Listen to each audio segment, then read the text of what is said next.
اور یہ وہاں حضور نبی کریم صلی اللہ علیہ وسلم میں جب کی صحبت میں جب جائے گا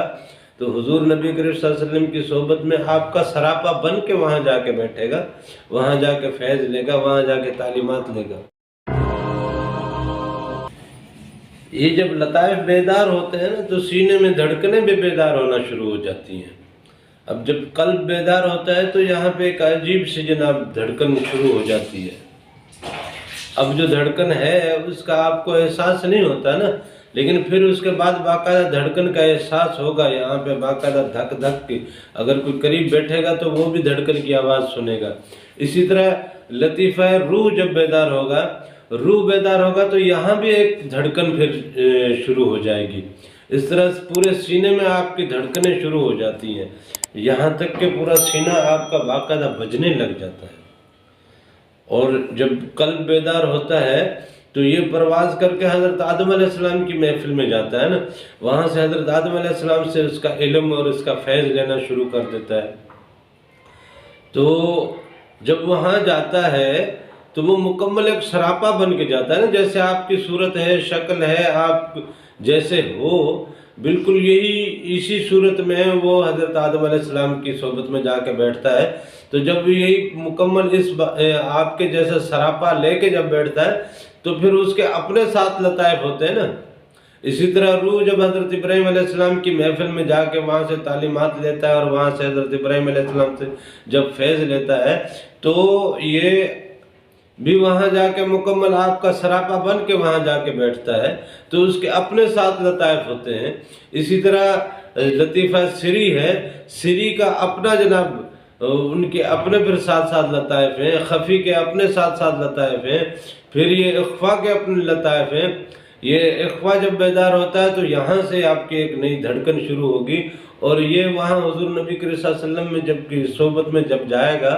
تو حضور نبی کریم صلی اللہ علیہ وسلم کی صحبت میں آپ کا سراپا بن کے وہاں جا کے بیٹھے گا، وہاں جا کے فیض لے گا، وہاں جا کے تعلیمات لے گا۔ تو اس کے اپنے ساتھ ساتھ لطائف ہے۔ اور پھر لطیفہ انا ہے، وہ جب بیدار ہوتا ہے تو یہ جب اللہ تعالیٰ کے دیدار میں وہاں جب پہنچتا ہے تو وہ بھی آپ کے سراپا بن کے وہاں جا کے پہنچتا ہے، اس کے اپنے ساتھ ساتھ لطائف ہوتے ہیں۔ اس طرح جو جن لوگوں کے اندر کی مخلوق بیدار ہوتی ہے ان کے جو باقی اجسام ہیں، اجسام باطنی اجسام، نارملی ہر آدمی کا جو بھی چاہے کوئی ولی ہے، چاہے فقیر ہے، چاہے نہیں ہے،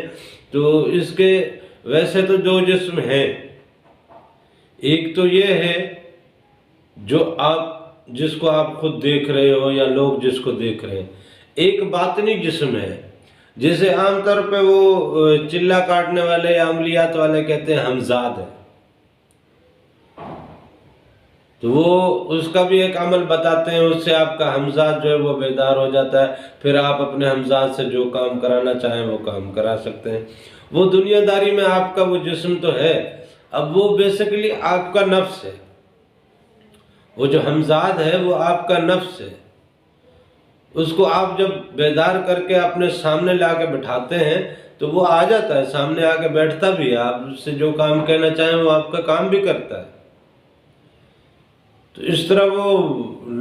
لوگوں کو حیران بھی کر دیتے ہیں کہ دیکھیں جی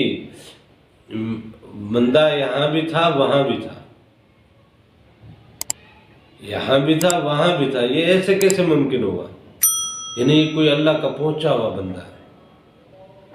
ایسا نہیں ہے۔ اللہ والے جو ہوتے ہیں نا وہ اپنے باطنی اجسام کو لوگوں کے اوپر عیاں نہیں کرتے، اور وہ اپنے سامنے روبرو بھی اس کو عیاں نہیں کرتے۔ وہ اس کی وجہ یہ ہے کہ اگر وہ عیاں کریں گے تو کہیں نہ کہیں نفس ان کو بہکا نہ دے، وہ اس سے کوئی ایسا کام نہ لے بیٹھے جس سے ان کی اپنی مرضی یا ان کے نفس کی خواہش کو شامل نہ ہو، تو پھر یہ نافرمانی میں چلا جائے گا۔ اس جسم پہ حکم اللہ کا چلنا چاہیے نا۔ اب اسی جسم کی کوئی مخلوق ہو